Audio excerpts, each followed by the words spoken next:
Estamos, enfim, na semana de aniversário da Reforma. 500 anos. 500 anos, uma data tão especial, uma data que celebra libertação. Libertação do jugo humano sobre vidas, libertação quanto à possibilidade de termos e exercermos o culto ao Senhor com liberdade, libertação ao fato de que nós podemos ler a Bíblia no nosso próprio idioma e buscar a direção de Deus através disso, não dependendo de A ou B para interpretarem por nós. E eu quero lembrar aos irmãos, estamos numa série de mensagens, eu vou pedir que coloque, por gentileza, então o slide. E essa série de mensagens, ela se baseia no livro que foi lançado há uma semana atrás, Martinho Lutero, a Reforma Protestante. Esse livro está disponível a quem desejar.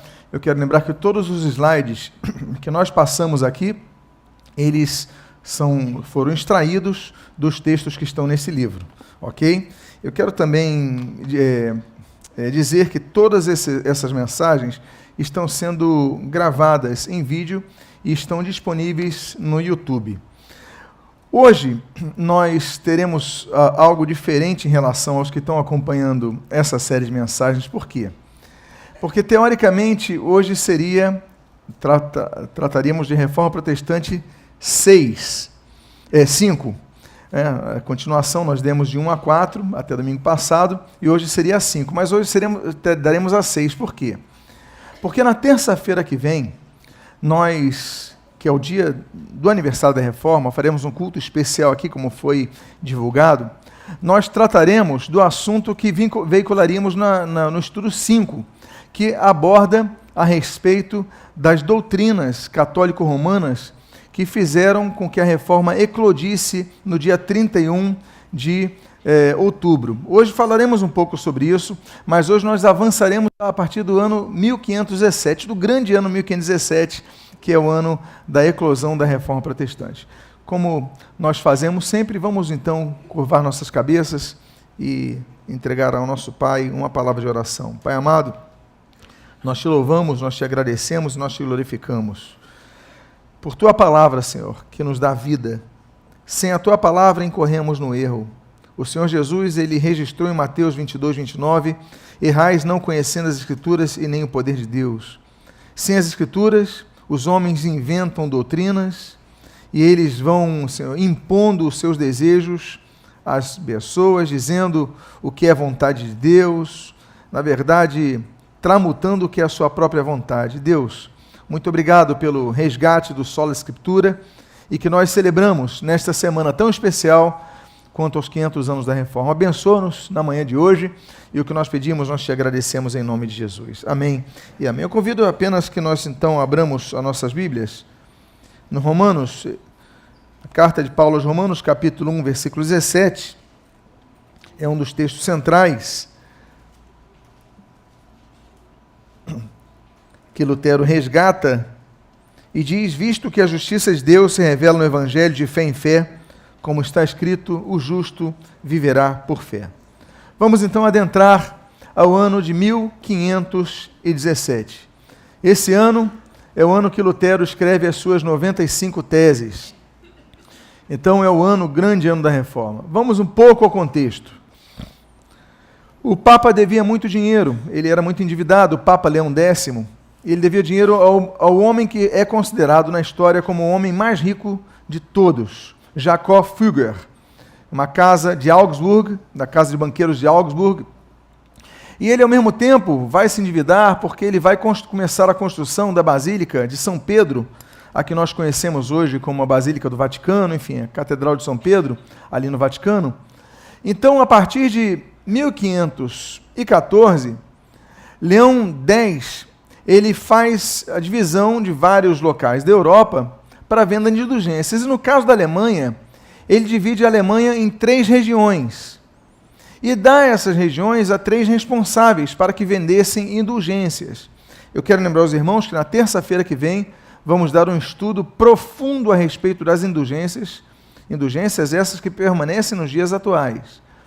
Vamos fazer citações de vários papas, até o Papa Francisco, que é o atual Papa que governa a Igreja Católica Romana. Mas Ele divide, então, naquela ocasião, a Alemanha em 3 regiões, e a região onde fica Wittenberg, onde fica Lutero, onde está Lutero, é uma região que vai ser administrada quanto à venda de indulgências por um arcebispo, que é Alberto de Brandemburgo. Ele tinha 23 anos de idade quando comprou o arcebispado dele. É importante dizermos que era comum a venda, a negociação de cargos eclesiásticos na época. Nós temos arcebispos com idades como essa, nós temos bispos e cardeais. Cardeal é o grau abaixo do Papa. Cardeais com 8 anos de idade, com 10 anos de idade, com 12 anos de idade. Pais comprando para os seus filhos, ou papas levantando cardeais, os seus filhos ilegítimos, seus filhos fora do casamento, aos quais chamavam de sobrinhos. Então, esse arcebispo, ele começa a ter uma preferência, exclusividade na venda de indulgências. Esse é o arcebispo Alberto. Então, tem uma bula de 15 de março de 1515, que ele garante, durante 8 anos, a venda de indulgências. Só que o Papa tem que pagar a sua dívida. Fugger, o banqueiro, fica em cima dele. Então, eles combinam o seguinte, olha, Alberto vai vender as indulgências na região da Saxônia e da Turíngia, e, junto a ele, você envia, então, uma comissão aí para, assim que ele vender uma indulgência, eles pegarem metade para ir pagando essa dívida. E começa, então, a se vender indulgências. Ou seja, se começa a vender a possibilidade de pessoas que estão no local, que a Igreja Católica diz que existe, chamado purgatório, que é um local que fica entre o céu e o inferno, para aqueles que vão para o céu que não alcançaram graça suficiente. Então eles dizem que essas pessoas estão no purgatório, estão purgando seus pecados, estão queimando, estão sofrendo até chegar ao céu. Essa é a teologia católica romana. A indulgência é oferecida para quê? Para que a pessoa fique menos tempo no purgatório. Então nós vamos ver, por exemplo, vários tipos de oferecimentos de indulgência para que a pessoa fique menos tempo no purgatório ou saia do purgatório. Então as pessoas vendiam, olha, você vai ficar 9 anos a menos no purgatório se comprar isso, a alma do seu parente vai ficar menos tempo no purgatório por causa disso. Então começa a se oferecer isso e as pessoas naturalmente ficam desejosas de comprar. Esse arcebispo Alberto, ele contrata então um inquisitor e um pregador dominicano, esse da imagem, João Tetzel. Ele tem experiência com isso, ele vende indulgências há muitos anos, ele já começou a vender indulgências na Polônia, através dos cavaleiros teutônicos. E ele era uma pessoa de moral baixa, ele tinha sido condenado à morte por adultério ali em Innsbruck, na Áustria, mas ele tinha sido então liberado, feito um acordo com ele, para que ele então pudesse pagar essa pena, tramutar essa pena em serviços para a Igreja Católica Romana, como estas de vender indulgências. E ele tinha uma estratégia muito grande, essa daí são imagens da época, naturalmente, e ele fazia o seguinte, antes de ele chegar numa cidade, ele enviava emissários com banda na frente, tocando, trombeta, tambores. Na frente dessa comissão, haviam bandeiras papais, para mostrar então a autoridade que ele com a qual ele estava chegando, e começava a tocar sinos. Havia uma estratégia. Então, antes dele chegar nas cidades, ele enviava emissários nas cidades. Olha, está chegando alguém que vai vender perdão dos pecados. Não só para vocês, mas vai vender perdão dos pecados para as almas de parentes ou pessoas queridas que estão no purgatório. Outra imagem aí mostra que Tetzel, ele chegava na Praça Central, então ali na Praça Central, ele começava a falar sobre o inferno. Ele falava sobre o sofrimento dos parentes que estavam no purgatório e que, enfim, deviam ser amenizados os sofrimentos através da compra dessas indulgências. Essa é uma frase dele, a qual nós lemos, uma frase que ele costumava recitar, é uma expressão, o sermão dele. Não escutas a voz dos pais e outros conhecidos mortos, clamando e dizendo, misericórdia, misericórdia, pois a mão de Deus me feriu. Temos sofrido punição e dor severas, das quais podemos nos resgatar com apenas algumas esmolas, se quisesseis. Abri vossos ouvidos. O pai está clamando pelo filho e a mãe pela filha. E ele repetia um jargão para fazer sua mensagem ser decorada. Essa é uma imagem também muito comum, uma xilografia da época, que mostra Tetzel com a caixinha, com a pandorela aqui, fazendo barulho, e as pessoas jogando moedas no seu cofre de indulgências. Quando a pessoa jogava dinheiro no cofre de indulgência, então ele dava uma declaração, uma indulgência assinada pelo Papa, dizendo que então a alma estava saindo do purgatório. Olha que maldade humana. Ele dizia o seguinte, a frase que ele falava, Sobald das Geld im Kasten klingt, die Seele in den Himmel springt. Né? Assim que o dinheiro tilintar na caixa, a alma saltará para o céu. Ou seja, jogou a moeda, a alma vai para o céu. Jogou a moeda, a alma sai do purgatório e vai para o céu. É inacreditável o que se fazia nisso. Lutero vai ouvir isso. Mas Lutero pensa que o Papa não sabe disso. Lutero pensa na inocência, acredita na inocência do Papa. Essa é uma foto tirada em Wittenberg, já tem muitos anos, e essa é uma caixa de indulgências de Tetzel, original, está no Museu de Wittenberg, ali disponível para quem quiser ver. Nessa caixa, não dá para ver pela foto, mas tem uma fenda onde você jogava as moedas ali, enfim, e ali temos as indulgências. Agora, a chantagem emocional era tão grande que ele pegava uma vela, acendia a vela e botava a mão na vela. E ele dizia o seguinte: vocês já sofreram com a queimadura de um dedo? Já imaginaram queimar o corpo inteiro nas chamas delicerantes depois da morte? Será um tormento eterno. Livrem-se de todos os seus pecados, até mesmo os que ainda irão praticar. E é só comprar esta indulgência concedida pelo Papa. Vinde, eu vos darei cartas munidas de selos pelos quais, mesmo os pecados que tiveres vontade de cometer no futuro, vos serão perdoados.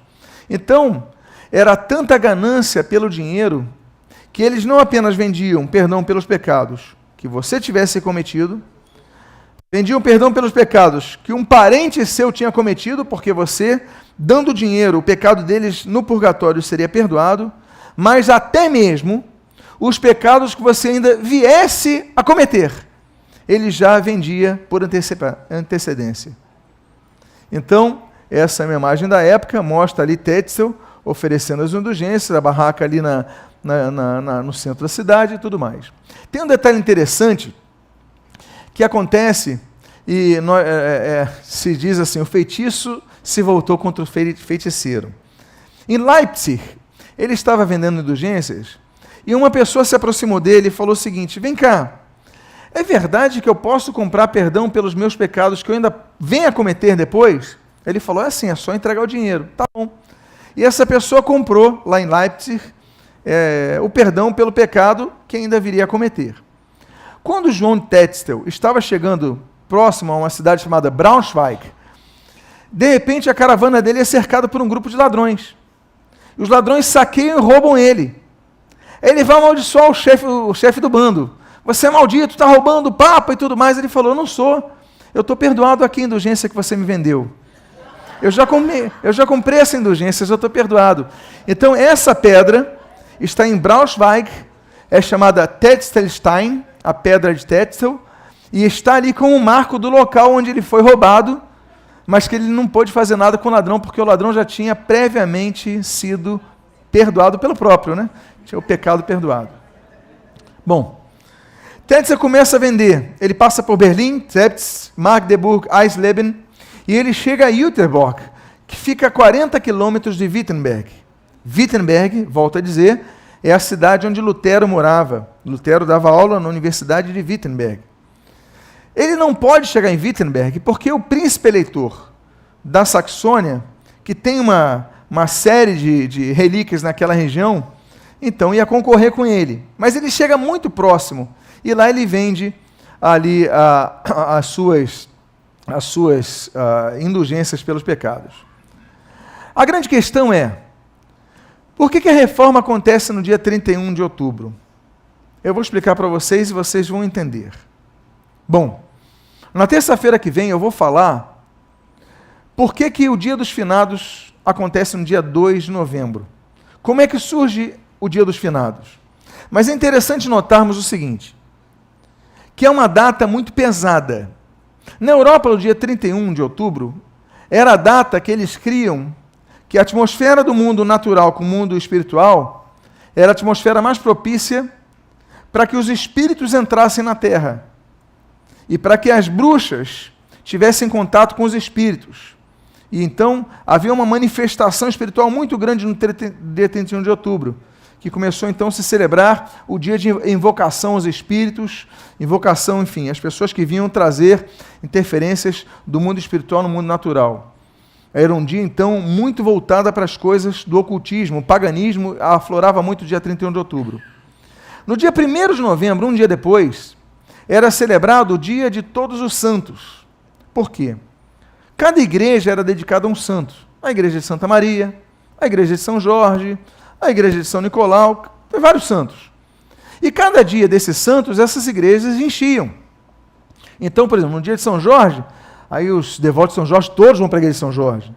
Ao dia de Santo Antônio, aí os devotos de Santo Antônio todos vão para a igreja de Santo Antônio. Só que a igreja católica, com medo de ter esquecido de algum santo, ela criou um dia dedicado a todos os santos. Com isso, não haveria problema em esquecer algum santo ou culto a algum santo.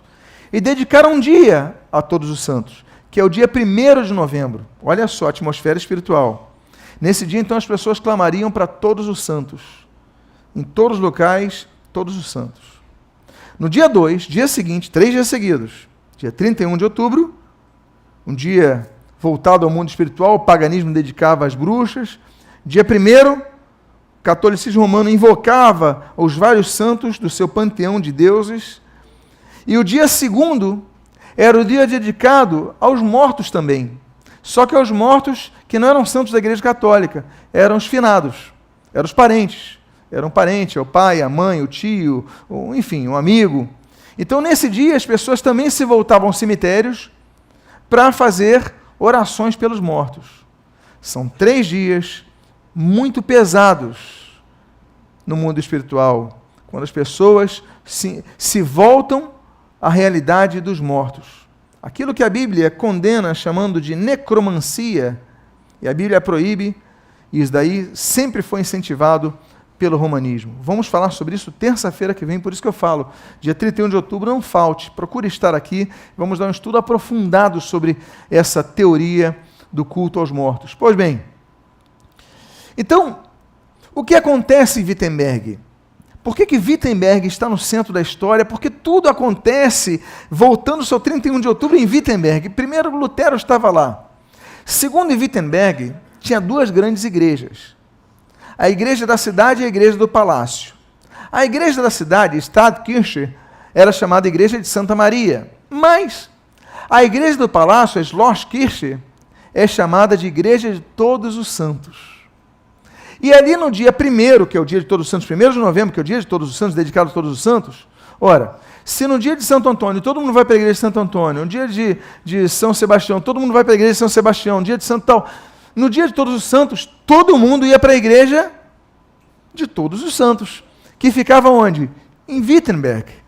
Ou seja, dia 1º de novembro era um dia que Wittenberg ficava assim, ó, porque nesse dia o príncipe Frederico III colocava todas as suas relíquias, vamos falar sobre isso terça-feira, colocava todas as suas relíquias para as pessoas reverenciarem, venerarem as relíquias, e fazendo uma oração, uma veneração às relíquias, elas ganhavam menos anos no purgatório. Elas e seus parentes queridos.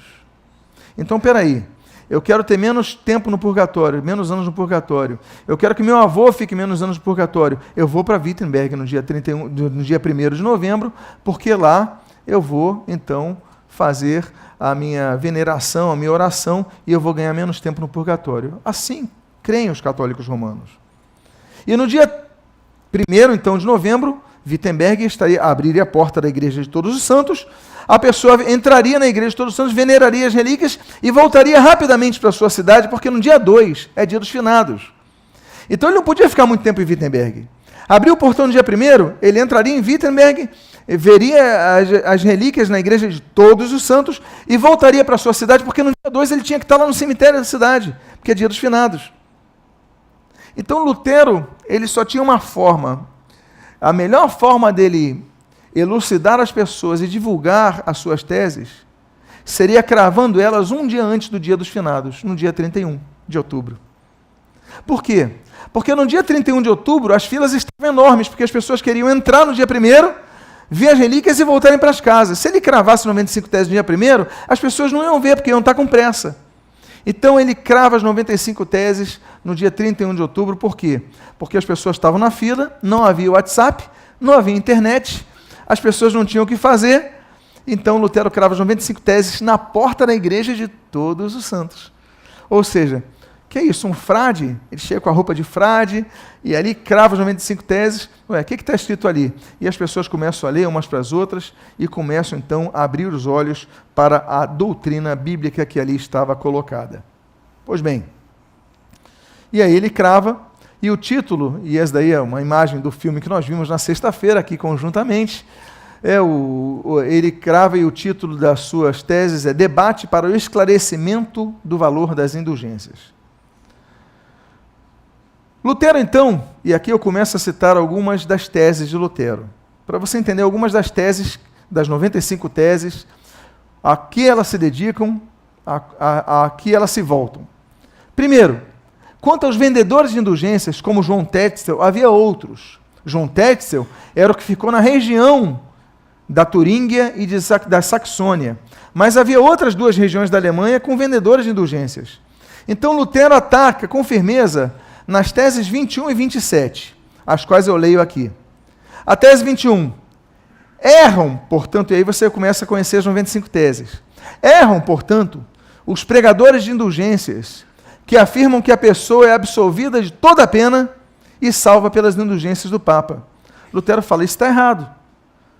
Eles estão afirmando que a pessoa é absolvida de toda a pena e salva pelas indulgências do pecado. Isso é um erro bíblico. Tese 27. Pregam doutrina humana. Os que dizem que tão logo tilintar a moeda lançada na caixa, a alma sairá voando do purgatório para o céu. Isso é doutrina humana, ou seja, não é doutrina bíblica. Lutero então começa a abrir os olhos das pessoas. Porque o que acontecia? As pessoas aprendem a dizer amém para tudo que o Papa diz. Amém para tudo que o líder espiritual diz, que o bispo diz, que o pastor diz. E Lutero diz, isso está errado. Você vai dar amém se o que eles disserem, se o pastor disser, concorde com a Bíblia. Senão você não vai dizer amém. Então está errado, porque isso não concorda com a Bíblia. Erram, pregam doutrina humana os que dizem que se cair uma moeda na caixa, a alma sai do purgatório. Isso está errado. Tese 28.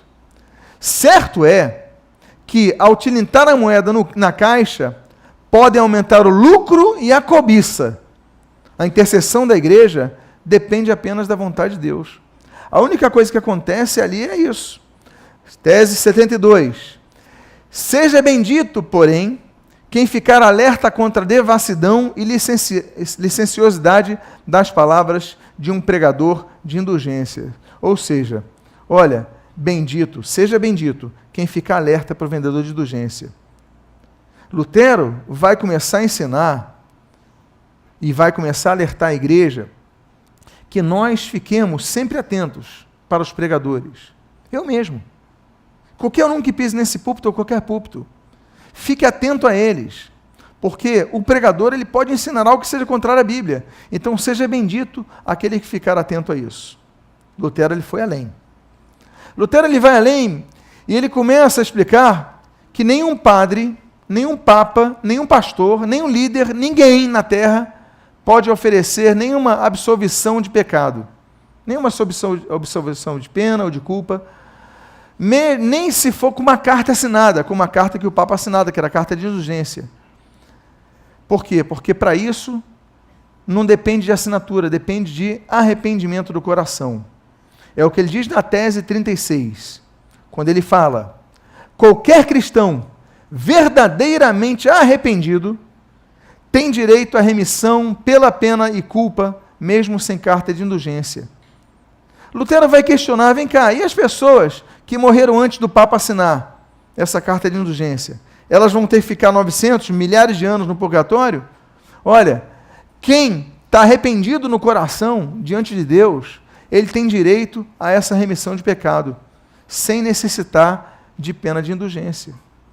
Você não precisa de ninguém nessa terra. Olha, Lutero, eu vou falar sobre isso no decorrer desses estudos, mas Lutero, quando vai desenvolver a teoria do sacerdócio universal dos crentes, ele vai mostrar que nós não somos dependentes do clero. que essa invenção de clero leigos vai, ao longo do tempo, dar tanto poder ao clero, que o clero agora se vê no papel, eu vou falar sobre isso terça-feira, de absolver pecado. Quando você se confessa no confessionário, ele fala assim, eu te absolvo do pecado, ego absolvo-te pecatus, em nome de Patri, Filho e Espírito Santo. Então, se vem nessa prepotência, Lutero vai dizer negativo. Nós só temos um mediador entre Deus e o homem, Jesus Cristo, homem. A gente não depende do clero para a salvação, ninguém depende de pastor nenhum para a salvação, de papa, de padre. Nós dependemos somente de Jesus Cristo para a salvação. Nós somos livres do clero. A função do clero é a função de orientar, é a função de instruir, é uma função paternal, mas acima do clero está a Bíblia. Então Lutero fala sobre isso na tese 36, olha, você não precisa que o Papa escreva que você está perdoado e venda isso para você. Basta um coração verdadeiramente arrependido, sem indulgência. Aí Lutero ataca outra doutrina inventada pelo catolicismo romano, chamada tesouro da igreja. Eu vou falar sobre isso terça-feira, mas eu só vou adiantar a vocês o que é o tesouro da igreja, que é acreditado até hoje. O tesouro da igreja é uma teologia que vai ser criada, eu vou falar sobre isso posteriormente, se eu não me engano, no século XIII, e vai ser adotada pelo papado, que diz o seguinte, bom, há pessoas que morrem com um grau de santidade elevado, como Jesus Cristo, assim também como outros santos, e há um excedente de santidade, que é depositado na igreja, e que o Papa, o nome desse excedente de santidade é tesouros da igreja, e que o Papa, então, ele pode distribuir a quem quiser. Essa teoria vigora hoje. Eu vou mostrar as provas na terça-feira. Então, o Papa distribui essas santidades excedentes a fim de amenizar o sofrimento das pessoas no purgatório, diminuir o tempo deles no purgatório. Então, por causa disso, temos as indulgências. Olha, eu vendo aqui, ou você venera tal santo ou tal relíquia, você fica 9 anos a menos no purgatório, 300 anos a menos no purgatório, 30 dias a menos no purgatório, você faz uma reza, você faz isso, você recebe. Então, o nome disso é tesouro da igreja. Lutero, já nas 95 teses, ataca essa questão. Na tese 56, por exemplo, ele diz, os tesouros da igreja, dos quais o Papa concede as indulgências, não são suficientemente mencionados nem conhecidos entre o povo de Cristo. E tese 62, o verdadeiro tesouro da igreja é o Santíssimo Evangelho da Glória e da Graça de Deus. Ou seja, o tesouro da igreja não é um saldo que o morto deixou para o Papa distribuir a quem quiser ou vender a quem quiser. Não. O verdadeiro tesouro da igreja é o Evangelho. A pessoa é liberta quando você prega o Evangelho. Então, as 95 teses começam a desmontar uma série de inovações doutrinárias que o papismo vai desenvolver ao longo do tempo.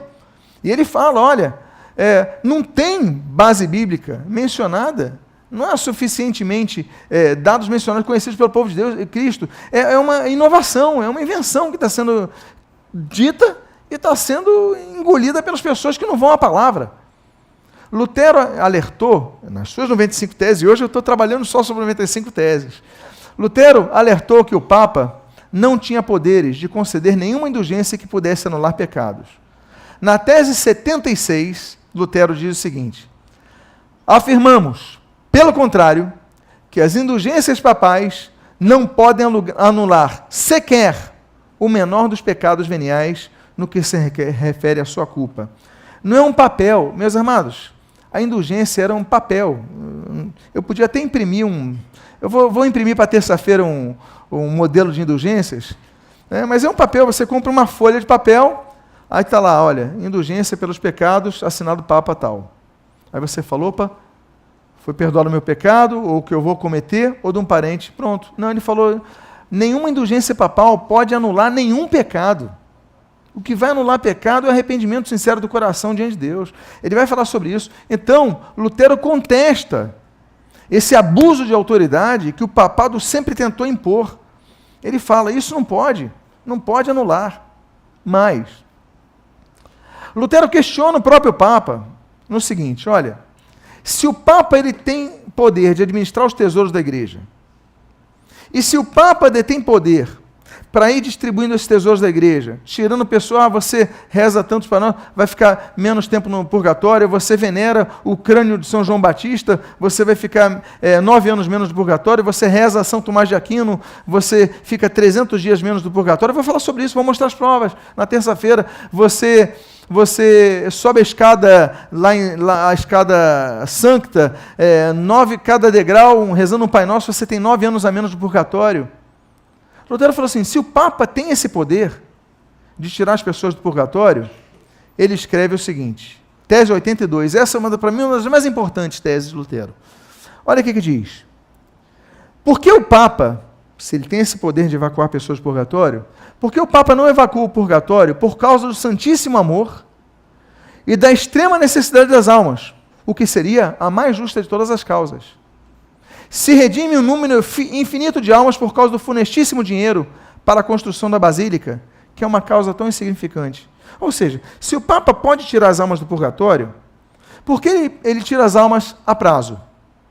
Ou seja, você paga, fica menos anos no purgatório, ou só se você pagar por dinheiro, a alma sai do purgatório. Por que ele não faz isso por amor? Por que ele faz isso por dinheiro? Então, Lutero, ele argumenta essa malícia, essa maldade que o papado cria e que os vendedores de indulgências vão proclamar, olha, está aqui, você compra indulgência que a alma do parente sai do purgatório. Vem cá, se ele tem esse poder, por que não livra por amor só, sem ser por dinheiro? Então essa tese 82 é uma das teses basilares por causa disso. Desse modo, Lutero argumentou que se o Papa tinha esse poder, então que ele fizesse, pelo poder das chaves que não tem, mas através da intercessão pelos que estariam sofrendo purgatório. Tese 26. O Papa faz muito bem ao dar remissão às almas, não pelo poder das chaves, que ele não tem, mas por meio da intercessão. Lutero, depois nós vamos falar sobre isso, o desenvolvimento da teologia de Lutero, ele vai desenvolver as suas teses. Olha, Lutero, nesse ano, ele ainda acredita em purgatório. No ano seguinte, ele vai começar a duvidar. Depois, 2 anos depois, ele vai dizer que é um engodo do diabo. Vai ter um desenvolvimento da doutrina de Lutero.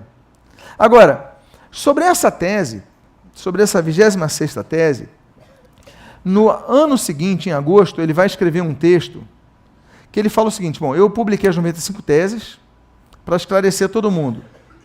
Mas espera aí, está vindo dúvidas, o Papa tem dúvida, o superior tem dúvida, então o que ele fala? Ele escreve um texto explicativo das 95 teses no ano seguinte, em agosto do ano seguinte, que se chama Explicações sobre as teses, sobre o valor das indulgências.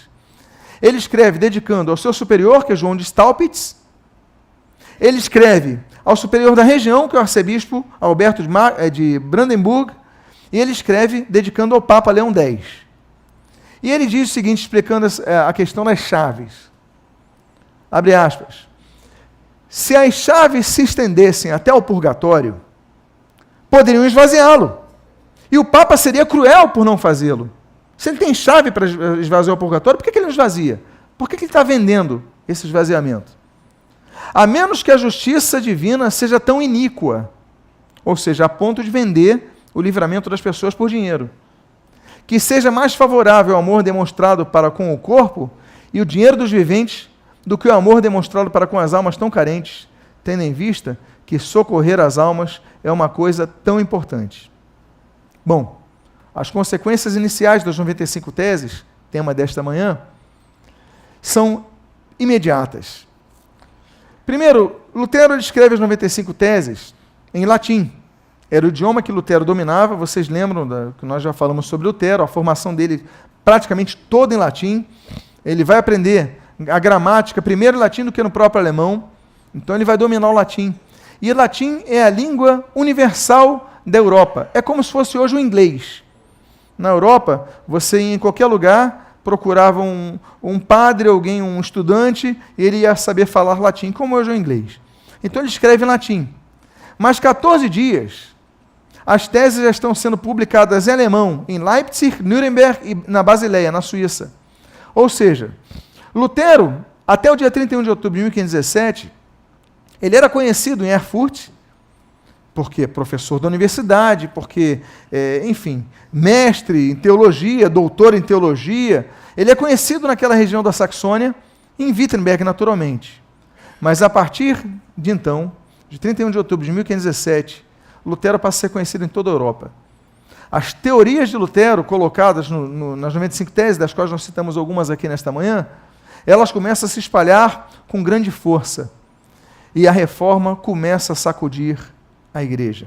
As pessoas começam a questionar: será que eu tenho que dizer amém para tudo que o Papa diz?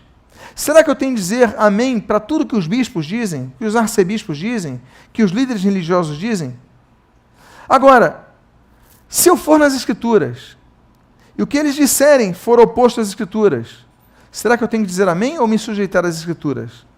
E Lutero então vai começar a questionar as questões em termos bíblicos, em termos doutrinários, assim também como em termos sociológicos e filosóficos. A questão do abuso sobre as pessoas. Quero construir uma basílica, então vou vender perdão nos pecados. Espera aí, isso não vai apenas contra a Bíblia, isso vai contra a lógica. E nós vimos textos que abraçam a causa lógica disso. Então as consequências são muito grandes. Lutero ele vai começar a avançar a teoria da sola gratia. Vocês sabem que os lemas da reforma luterana são um tripé. Não lembram disso? Sola gratia, sola fide, sola scriptura. Depois, com o movimento reformado, nós vamos ter o acréscimo mais 2. Solos Christus e soli Deo Gloria. Então, a sola gratia, Lutero já começara a escrever meses antes sobre a graça de Deus para a salvação. Nós não somos salvos pelas obras. Nós não somos salvos porque rezamos o Pai Nosso, porque vamos na igreja, porque damos o dízimo, porque subimos a escadaria da penha, porque nós não somos salvos por isso. Nós somos salvos não pelos nossos méritos, é pela graça divina. No ano de 1517, esse ano que nós estamos falando, um dos alunos de Lutero, Franz Günther, ele vai defender suas teses. E Lutero, como ele vai ser o supervisor desse aluno, do Günther, ele vai escrever um artigo chamado Debate sobre a Teologia Escolástica. Ele vai escrever para as universidades de Erfurt e Nuremberg, onde esse aluno ia apresentar as suas teses acadêmicas. Nesse escrito de Lutero, ele coloca 97 teses, nós falamos das 95 teses, mas Lutero vai escrever 97 teses, nos quais ele esboça a doutrina da graça. Vejamos, por exemplo, tese 7. Na verdade, sem a graça de Deus, a vontade suscita necessariamente de um ato desconforme e mau. Tese 18. Amar a Deus por natureza sobre todas as coisas é uma ficção, uma quimera, por assim dizer. É muito difícil você dizer eu amo a Deus sobre todas as coisas, se não for pela graça de Deus. Porque nós temos a vontade carnal, a vontade de pecar, que é a vontade oposta à vontade de Deus. Você quer fazer o que é errado, você pensa em coisas erradas, você deseja coisas erradas, então fica impossível nós agradarmos a Deus se não for pela ação da graça divina. Por isso, Lutero diz na tese 68, portanto, sem a graça de Deus, é impossível cumprir a lei, seja de que maneira for. Nós só conseguimos pela graça de Deus, por isso nós oramos a Deus, Deus me dá graça, me fortalece, me abençoa, enfim, dá a tua direção, me perdoa. Sempre temos que apelar a Deus para poder fazer a vontade de Deus. E essa é uma doutrina que Lutero resgata. Na tese 40 dessas explicações, Lutero diz o seguinte: não nos tornamos justos por realizarmos coisas justas. É tendo sido feitos justos que realizamos coisas justas.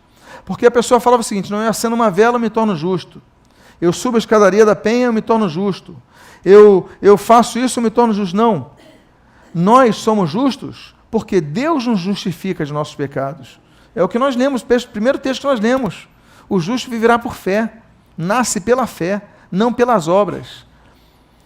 Tese 62. Portanto, quem está fora da graça de Deus peca constantemente. Mesmo não matando, não praticando adultério, não cometendo roubo. As pessoas pensavam assim: não, eu não roubo, eu não mato, eu não adultero, então eu não cometo pecados.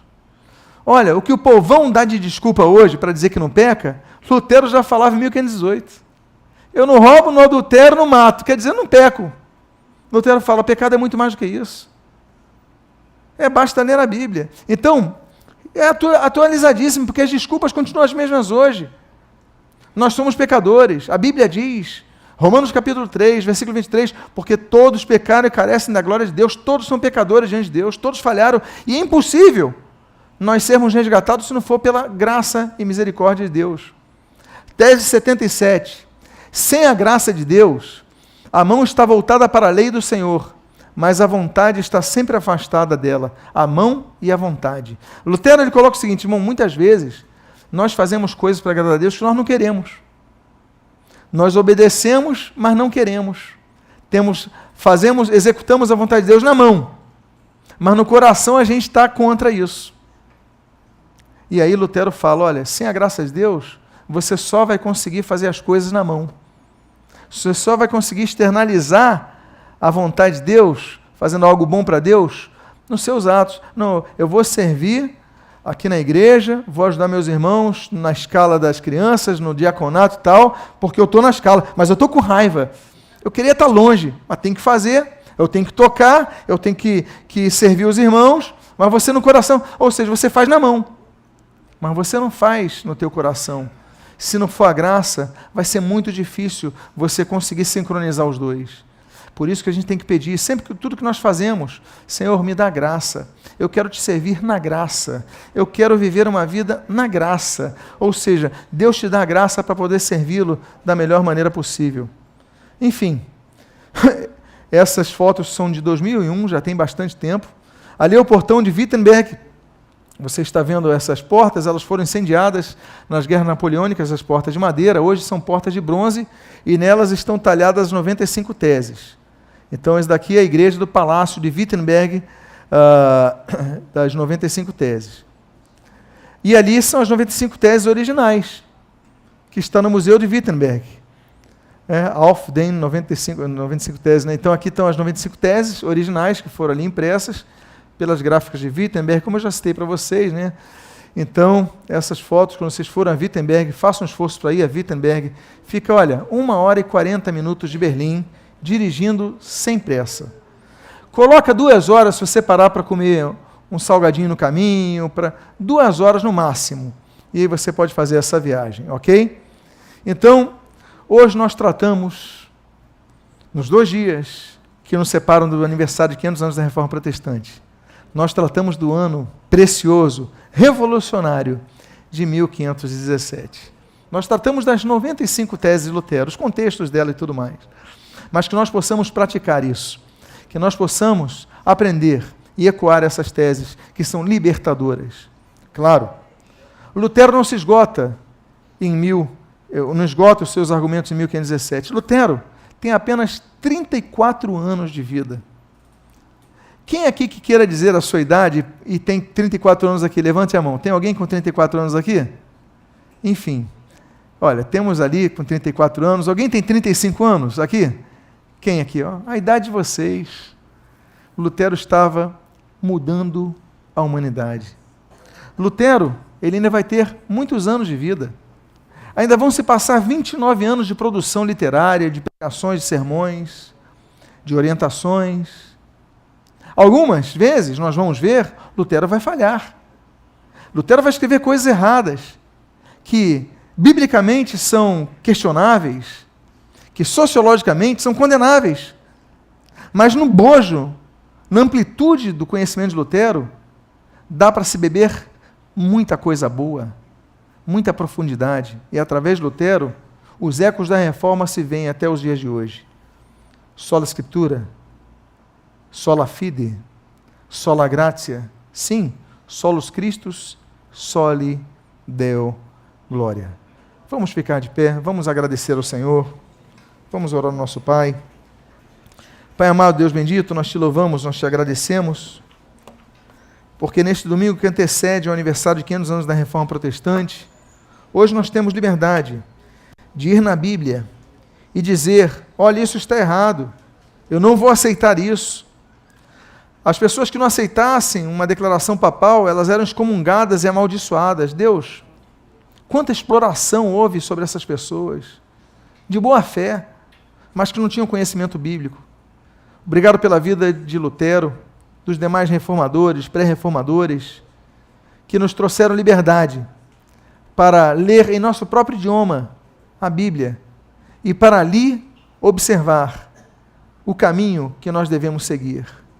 Porque lâmpada para os nossos pés é a tua palavra e luz para o nosso caminho. Acima do conhecimento humano está a tua palavra. Nós te louvamos, nós te agradecemos.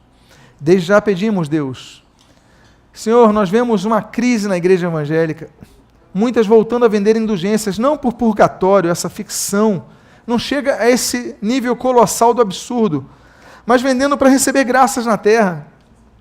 Pessoas que vendem objetos nas igrejas dizendo que você vai ser mais abençoado se comprar isso ou aquilo. Ó Deus, tem misericórdia, que haja uma reforma nessas igrejas também.